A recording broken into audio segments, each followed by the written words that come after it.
Welcome to the Peacebuilding Practitioner, a resource page and podcast for people working on conflict, on peacebuilding, and on social justice issues. My name is Björn Eser, and I'm the founder of and shaker and maker behind the Peacebuilding Practitioner.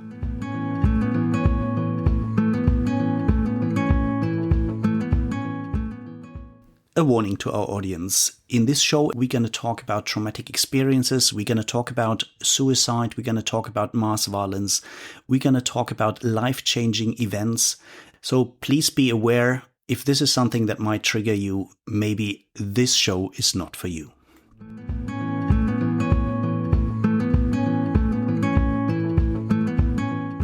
Today with me is Dr. Cordula Reimann. Cordula has been a household name in the peace-building and conflict transformation scene for about 30 years now. Besides focusing on peace-building and conflict transformation, Cordula has also published a book on loneliness. She works on storytelling here in Europe, and just recently she has been one of the two editors of a new book on trauma-responsive peacebuilding. So welcome with me, Dr. Cordula Reimann.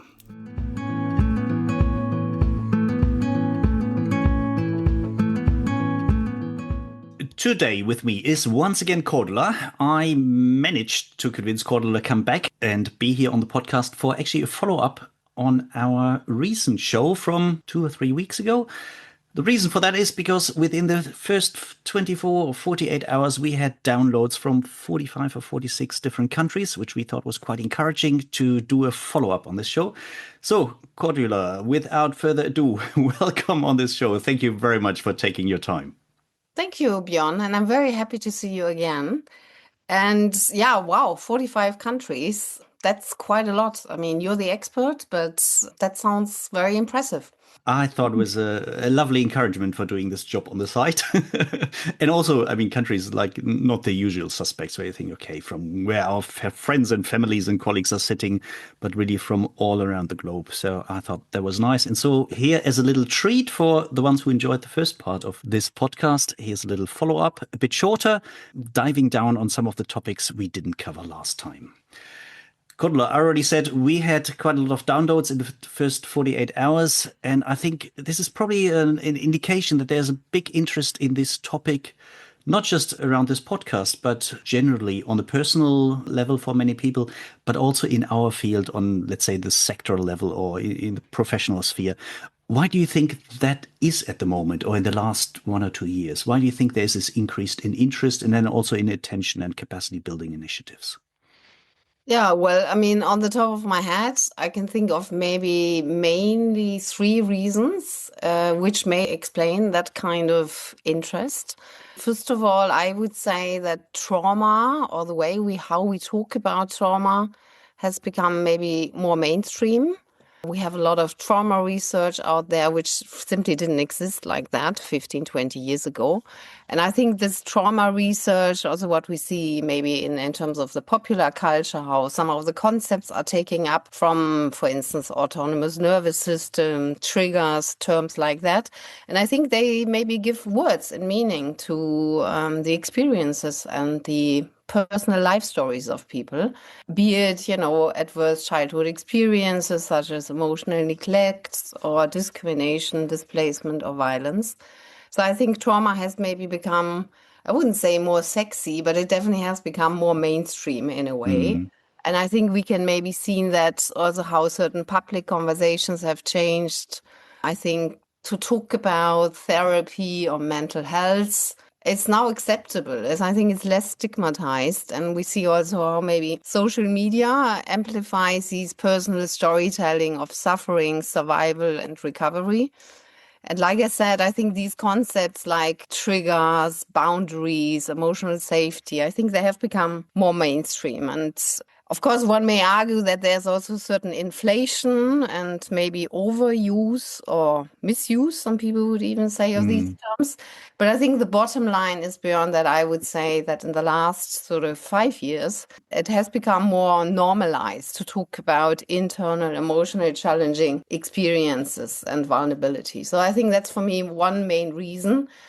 The other one maybe related to that, that we have also particular the last 10, 20 years, we have seen immense advances in neuroscience and trauma research, which really help to translate emotional experiences into something maybe very tangible and very relatable for people. You know, the work of Gabor Mate, Holocaust survivor, or Judith Herman and Bessel van der Kolk and all these other wonderful experts and colleagues.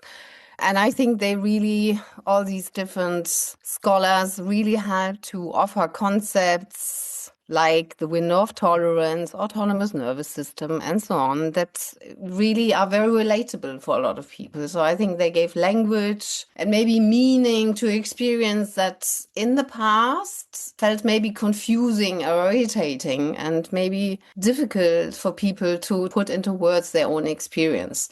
So that's for me maybe the reason number 2. And the reason number 3 is that I think given the current world situation, we are witnessing what maybe we want to call a sort of decade of world in crisis. When we think of the Arab Spring, the resulting violence and displacement, when we think of the COVID pandemic, the violence in Ukraine, in the so-called Middle East, especially after 7th of October. And I think all of that is, of course, happening against the background of many forms of collective violence and crisis experience, which we really still haven't acknowledged and reckoned when we think of the colonial violence or the colonial brutality or the consequences of 2 world wars. So I think, and on top of that, we have the climate crisis, and we see that among especially the youngsters, there's a really dramatic increase in anxiety. We see that particular the youth in all European countries and all the research I know also internationally shows that we see a dramatic increase in so-called psychosomatic disorder. So I think just to give you that as an overview, I think we definitely see maybe the world in a sort of crisis or survival mode. And while, of course, one can argue that people are affected in a radically different way, let's say we here in Europe are affected very different from these kind of crises than, of course, people in Sudan or the Middle East. But I think there's maybe this sort of shared understanding, or maybe even a shared baseline, if you want to use that word, of a collective stress. And that's maybe quite striking for this era and for these kind of times. Thank you. That's great to hear, especially for someone who kind of has an interest in it, but not that nuanced knowledge and insights into what's actually has been happening in the field in the last couple of years. I think that really helps to better understand why do we have this increase in interest, and also obviously in the knowledge and the methodology underpinning our current further explorations. You already hinted at this interdependence, this interplay between individual and collective experiences. If I got you correctly, and I know with all the things we talked about in recent weeks on and off the microphone, I might not always get people correctly, but if I got you correctly, one of the main learnings from your exploration and your work around the new handbook was that this unresolved individual and collective trauma impedes the effectiveness of our field of work of peace building, conflict transformation, dealing with the past, and remains only a marginal concern, if I got you correctly, in current practice. So trauma awareness is central to peace building. That seems to be more and more evident, and to fully understand and address conflicts. But what does it actually mean? Can you unpack that a bit more for us, especially for peace building practitioners who work in that field and say, well, where's an area where I need to get more on top of what are the newest insights and what actually helps to be more effective? Yeah, I will try because this is, of course, a really big question, and I'm very grateful Obviously, yeah. for you asking that. In my humble understanding, when we talk about, Björn, the traditional or sort of some people call it liberal peace building processes, what we have seen over the last 40, 50 years is basically very much focusing on structural interventions, be it negotiations for instance, power sharing agreements, be it that we actually want to have ceasefires, so negotiations around ceasefires, then very often followed by institutional reforms. different forms of economic development support. So very often we see this sort of social, political, economic processes and structures after some form of ceasefire and peace agreement. We may think of Oslo, the Oslo Peace Accords or the Dayton Peace Accords. And I would argue, of course, these kind of processes, these structural interventions, one, of course, can argue that they are necessary and important. But I would argue that they're simply not enough. They are, for me, insufficient. And I think we have a couple of examples in our book basically illustrating that.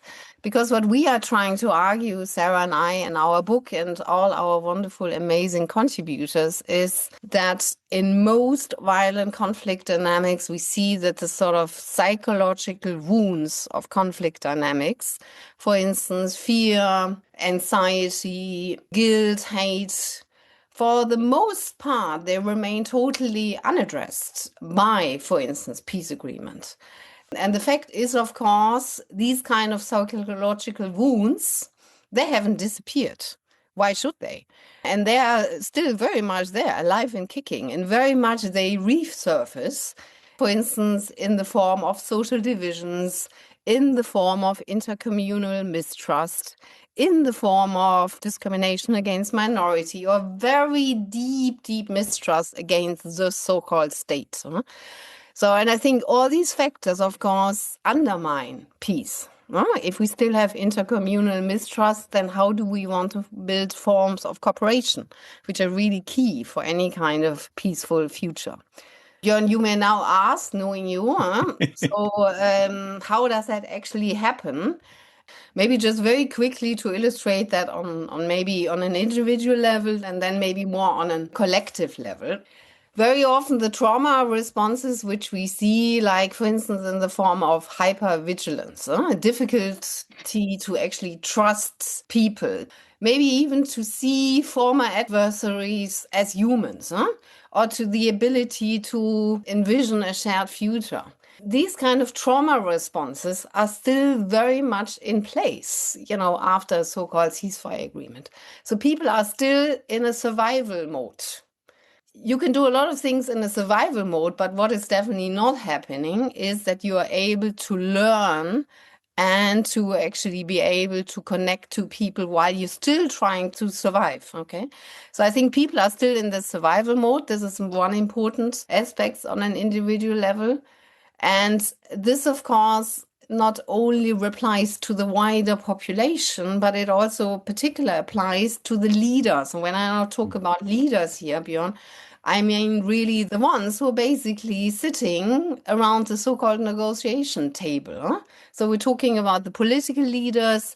We may also talk about, of course, a representative from non-governmental organizations or international organizations. And we argue that many of these leaders are traumatized themselves.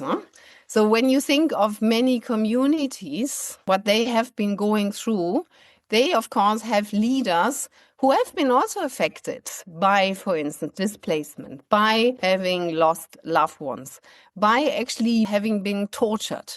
And of course, this will have an impact on how people think of the future, how they envision maybe the future, what kind of worldviews they're having. And there's this, I think, very important concept of wounded leadership, which I think we talk far too little about in the peacebuilding community, because I would argue that very often we have leaders, negotiators, third-party mediators who might be traumatized themselves. And if they're not traumatized, they turn up with their bodies, their beautiful bodies, their autonomous nervous systems, which of course also are affected by the past. So very often we see that these negotiators bring in a way, their own kind of wounds to the table.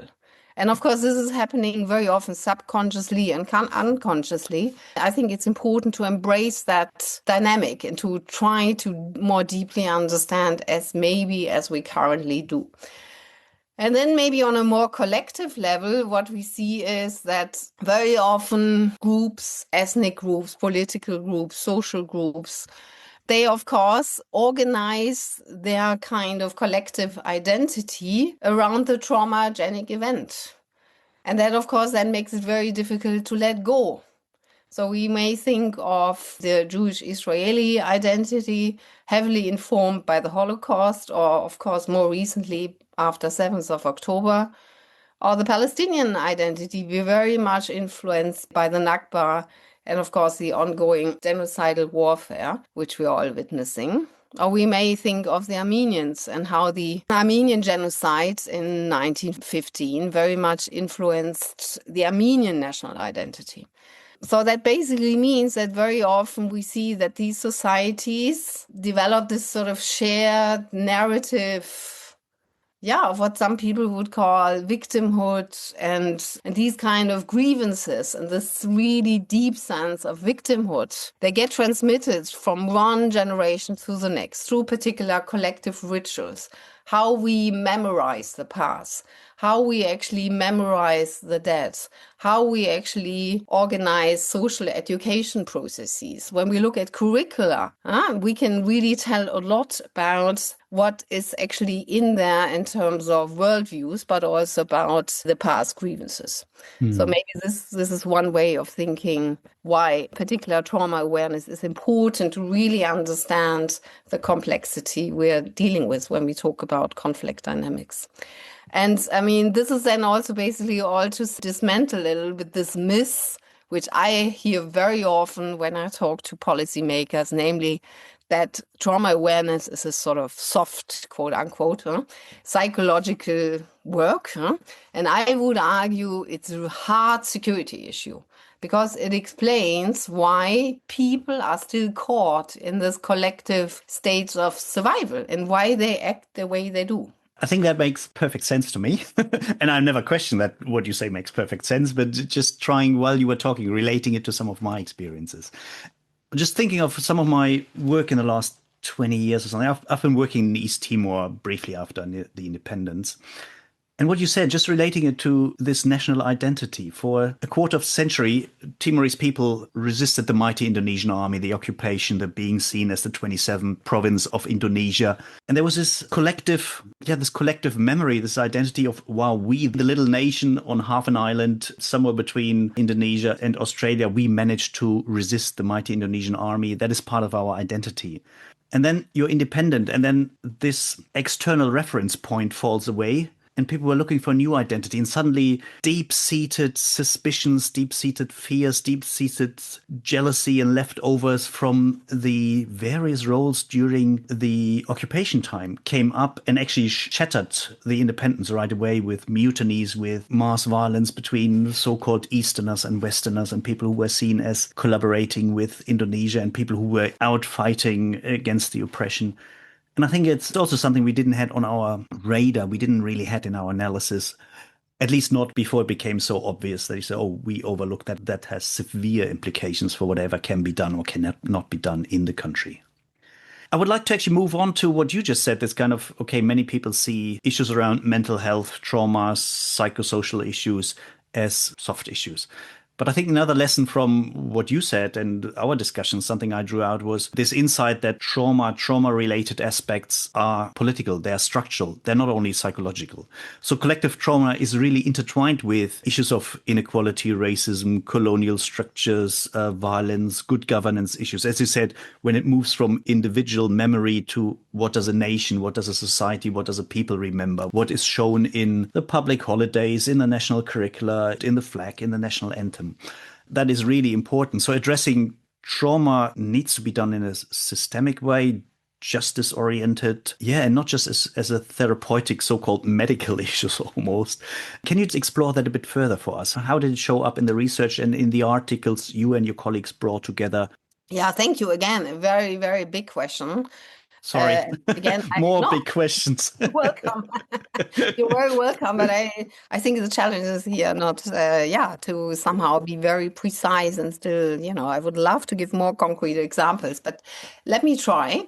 I maybe want to touch on some of the work being done by colleagues, especially from the indigenous communities in Canada, in America, which really very much illustrated that when trauma is basically rooted in inequality, in racism and sexism, in colonialism or post-colonialism. It is simply not a memory of the sort of past, long time ago it happened. It is very much live and kicking for many people, and it basically also means it's a lived and ongoing experience for many, many generations. So I think this is which we have to fully understand when we talk about how trauma is still acting out today for many, many communities. And we may want to think here of the inequalities a lot of people face also in our own communities, be it refugees, be it ethnic or religious minorities, be it women, be it people with physical and mental disabilities. And what we actually try to say or show in our book is that basically if these structures remain unequal, the likelihood that the trauma is continuously reinflected is basically very, very high. So I think that speaks to the whole point of understanding the nexus between structural inequality and the perpetuation of different forms of violence. And what we have seen that very often when we think of traditional therapy, that it very much focusing on the sort of individual, on the individual and maybe his, her, their so-called, internal quote unquote pathology.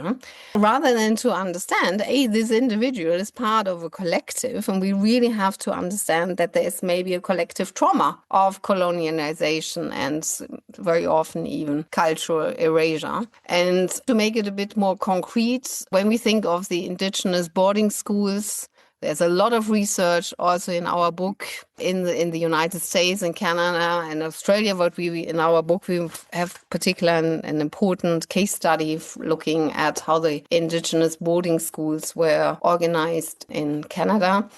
What do we mean by indigenous boarding schools? So these were basically government and church-run institutions. And they were designed to forcibly assimilate indigenous children by breaking ties with their culture, their language, and their families.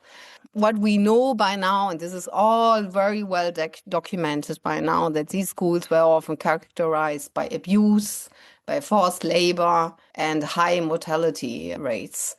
And we also know by now that they left a legacy of intergenerational trauma. Looking at the evidence that traditional individual like talk therapy very often fail to address the collective grief of language, of the loss and the forced displacement. Healing, especially on a collective level, of course, requires reparation. It requires the restoration of traditional communal wisdom rather than just this clinical symptom management.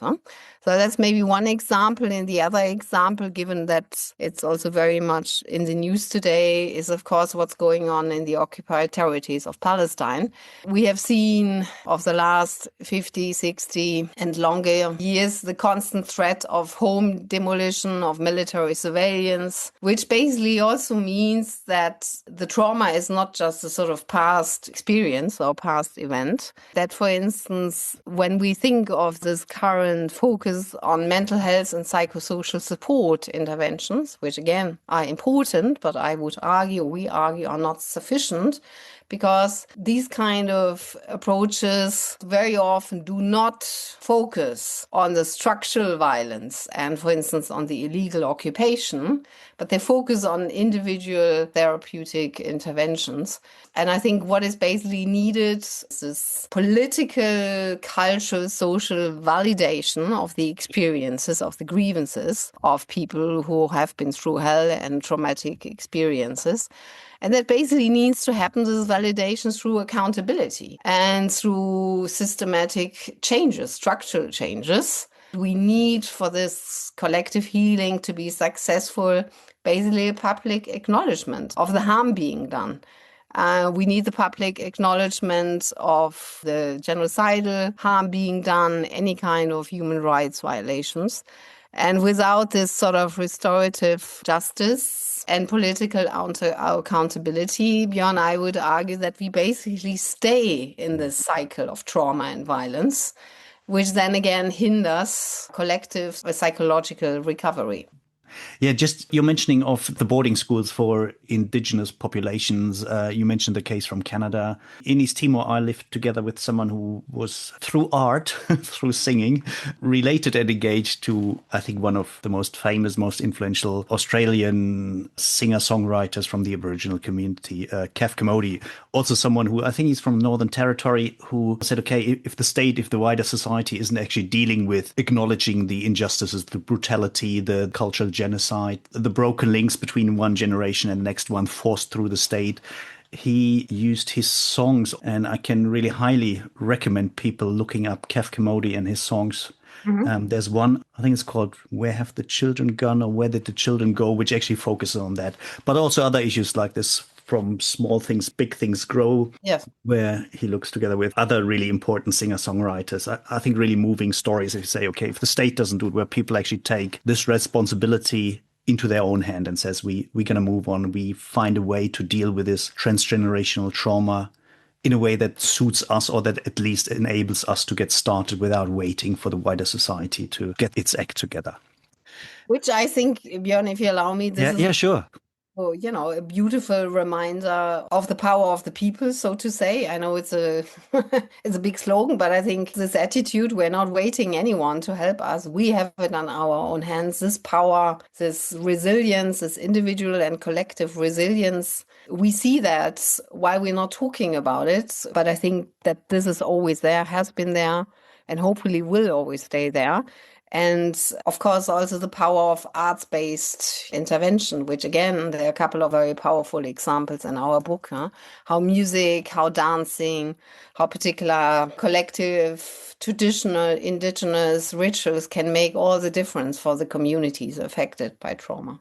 Cordula, I know the temptation to keep on chatting is always big when we meet, but we said we want to keep this episode a bit shorter than the last one. So I would actually like to already concentrate on my last question. This question draws on your decades of experience as a facilitator, as a trainer, as a process moderator, as well as your knowledge as a researcher, your insights into trauma-related issues.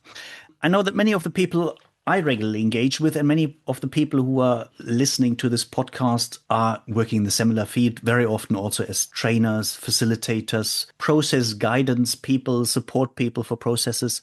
So let's probably try to bring all these new insights, the academic insights based on practical experiences, into hands-on practical implications for people like me. One of the topics you looked at in the book is trauma-informed facilitation. Is there something where you can, as a goodbye present, give our audience, some of the insights and probably some practical tips in terms of methodology, creating safe and conducive environments, ethical implications, and how can I, as an individual, best prepare myself to be better informed, better equipped, and more adequate to the very people I'm engaging with? Yeah, you tell me later if it's a goodbye present or well, first of all, maybe I would like to send out strong invitation, basically, and that invitation comes in the form of try not be afraid to make mistakes, because I feel, especially around the book, but also, looking at my last sort of 20 years of experience, that a lot of people approach me and say, I see the necessity of doing that, but I'm really afraid to make mistake. So the whole do no harm in a way kicks in which I think to be feeling responsible, as you also said, and to be feeling, hey, this is here after all, we're talking about personal, very sensitive issues, especially also when we come to the collective level. So of course we need to be ethically sound what we are doing, and we have to have the strong responsibility. Yes, absolutely. And at the same time, I want to encourage us to be more willing to talk about the mistakes, because as we will see in a minute, we know reality is always very messy. And even if we try our level best, believe you me, we all make mistakes. I have done tons of mistakes, and I think I learned the greatest, of course, from these mistakes, or at least I hope. And I want to maybe start off by saying that the greatest mistakes we can actually do is by pretending that our bodies, our minds, our psychological past in a way, and also our current well-being and our emotions are not in the room. I would say they're not even just the elephant in the room. I think they're left, right, and center. And I think to really understand that that we have to understand that bodies and minds and emotions are always in the facilitation venue, room, call it whatever, and the wider process. So you asked me about to reflect, I understand a little bit about the knowledge we may want to bring to that kind of facilitation space, and say a little bit about the skills. Huh? I think in terms of knowledge, and this will not surprise any of our dear listeners here, is of course it helps to understand what is actually trauma. Huh? Especially what I said earlier, there's a lot of inflation and misuse or maybe even overuse of the term. And now all of a sudden everything is trauma. No, not everything is trauma. There is a very clear understanding. We have a clear understanding around the neurobiology of trauma. And I think to really understand how the autonomous nervous system works, how the nervous system in general works, in including some of the sort of key concepts like the window of tolerance and this body reaction to stress and trauma, like this flight, fight, freeze and fawn responses. I think that is really important to understand that. And also to understand that trauma is cumulative, it's relative, it's prevalent, and often very existing, even when it's not explicitly disclosed. So you cannot expect people to come into your, let's say, training space or facilitation space, and they're happily talking about it. Most often the opposite is the case, that people try to, in a way, hide what happened to them in the past. And I think that's, of course, quite understandably why. So I think we have to be clear, just because people are not willing to talk about it doesn't mean that's not affecting the dynamics, the group dynamics in the room. Huh? In terms of knowledge, I think it's maybe important also to understand that there are different types of trauma. Björn, you mentioned earlier, or we talked a lot about collective trauma. But of course, there are also other forms of trauma like historical trauma, developmental trauma, acute trauma, complex trauma. There are different types of trauma. Some of them are overlapping, but some of them have a very specific conceptual underpinning. And I think it's really important to understand these different types of trauma. And what is maybe also important to understand what is, for instance, secondary traumatic stress or secondary trauma. This is basically the awareness of the risk to ourselves. No? I think many of us have listened to the harm other people had to go through. You mentioned earlier on your own example, Björn. And we call that the secondary trauma because that can come that by listening to the stories of somebody else, we may all of a sudden feel what we call compassion fatigue, or we may fall into a burnout, and we may not be willing to see the signs of that burnout. This can be very common consequences of, for instance, basically doing that kind of trauma-intensive work, if you want to call it like that. I think in terms of knowledge, it's very much about the definition. What is it? Was it is not? Also understanding how might trauma actually affect me, or has affected me in the past. I think this is all really important. And then maybe on the skills and the expertise you asked about, I think the bottom line needs to be to offer as a facilitator a conversation around what we call safe, or what I prefer to call safer spaces, because what is maybe safe beyond for you is maybe not safe for me or others. So in other words, safety is always very relative. And I think we have to understand that the people in the room, they have to feel safe. And of course, we as facilitators also have to feel safe. So I think it's also important that we are there honest about what do we actually need in order to feel these are good conditions. These are good conditions for me to thrive as a facilitator. I can give you just a very personal example. For instance, I love fresh air. I cannot stand when I come into a room and I feel like, wow, I don't know how many people have been here before me. So I always tend to open the window. This is very simple, but for me, it is really important that I feel I can breathe fresh air. And that I feel somehow I have the ability to breathe. And maybe talking about breathing, talking about the different skills and the expertise, I think all facilitators who want to be trauma aware or trauma sensitive, we all have to have an understanding of self-regulation. I have to basically know given also the complexity of the topics we're talking about, given that some of these topics are quite delicate, quite tough, quite difficult, that we have to know, how do I regulate myself? How am I able, through breathing or mindfulness techniques, to feel connected to myself and be able to regulate myself? This can be, like I said, in the form of breathing or other techniques. But I think it's really important to make that a part of your facilitation. I, for instance, now start for many years every session with breathing or another form of embodied technique. And also ask the participants, what do they like? For instance, last year, they were not so much into breathing. They basically said to me, yeah, we can do breathing. I'm sure it doesn't do harm, but they love dancing. And they said to me, let's do every other, hour. Yeah, let's dance together. So that's what we did. And I think it's also a really nice way of connecting as a group, because we then played the different songs from all the different regions people were coming from. So I think that should be fun. And I think humor as a really important resource in our first exchange. I think to me, it's an untapped resource in peace building. Everything which helps to regulate our own autonomous nervous system is important and appreciated and wonderful. And I think for me, humor is a very beautiful way of, regulating one's own autonomous nervous system. Yeah, what else do you need as a facilitator? I think you have to be able to notice these, what I call subtle non-verbal signals in a group, that out of sudden, for instance, people getting up all the time, or you see that people have these, crossed arms and are looking really grumpy at you out of sudden, or there is a sort of shift in the language, in the body language, but also in the spoken language. The tone is different. I think these are all signs there's something going on.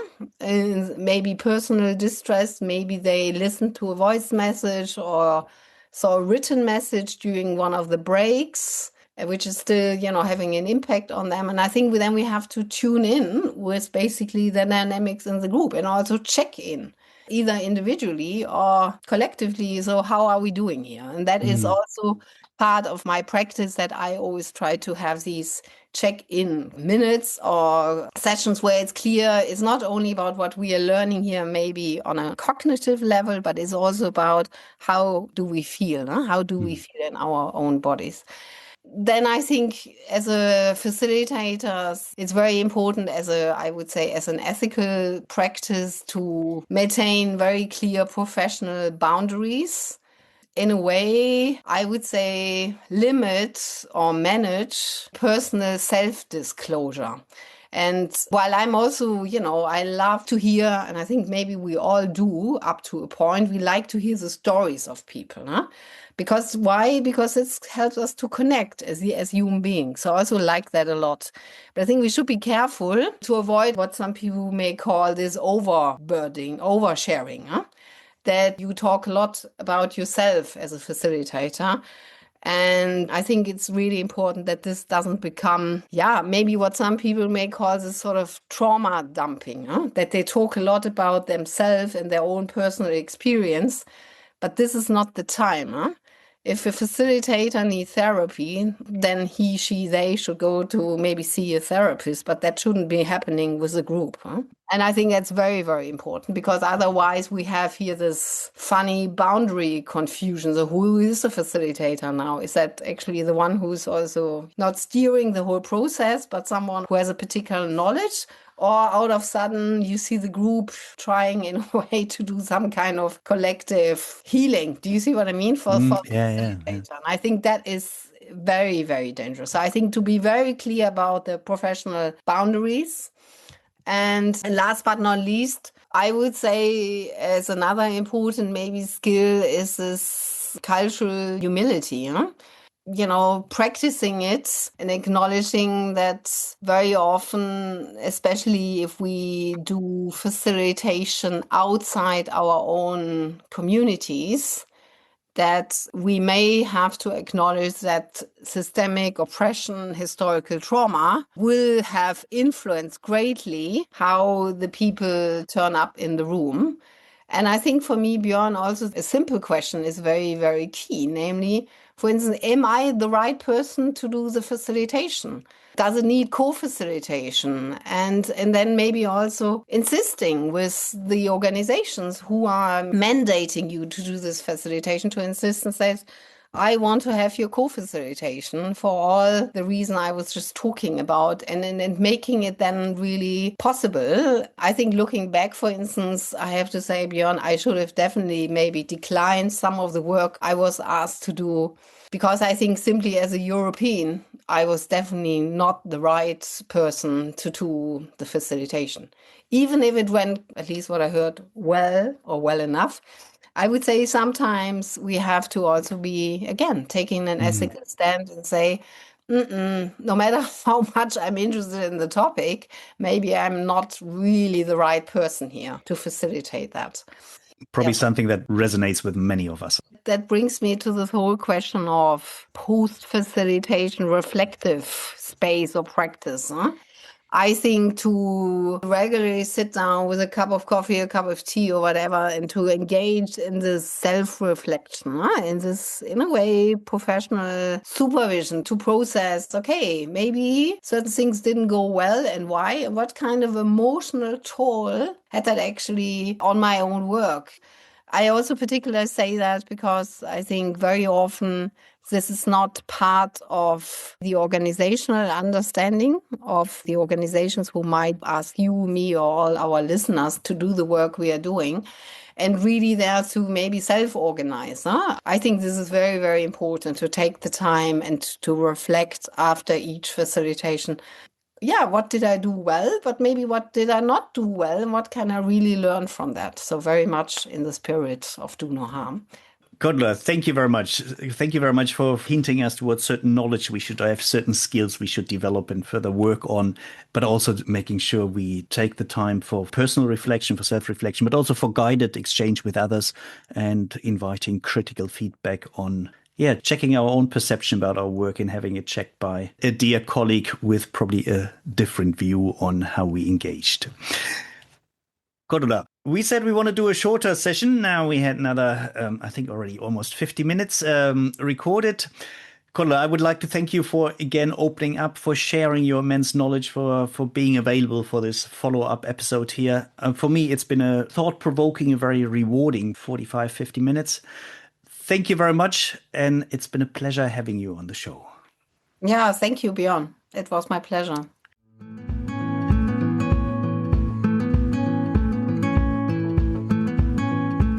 So much for today. I hope you enjoyed today's episode. Make sure you hit the subscribe button so you won't miss out on any of the future episodes. And I would really appreciate if you leave me a rating on iTunes, on Spotify, Stitcher, or wherever you listen to your favorite podcasts. If you want to learn more about the Peacebuilding Practitioner, head over to my webpage. That's www.thepeacebuildingpractitioner.org, where you find plenty of articles from practitioners for practitioners. And if you want to dive even deeper into this field of work, join us for one of our online courses. If you want to learn more about that, just get in contact with me. You find the contact details in the show notes or on my webpage.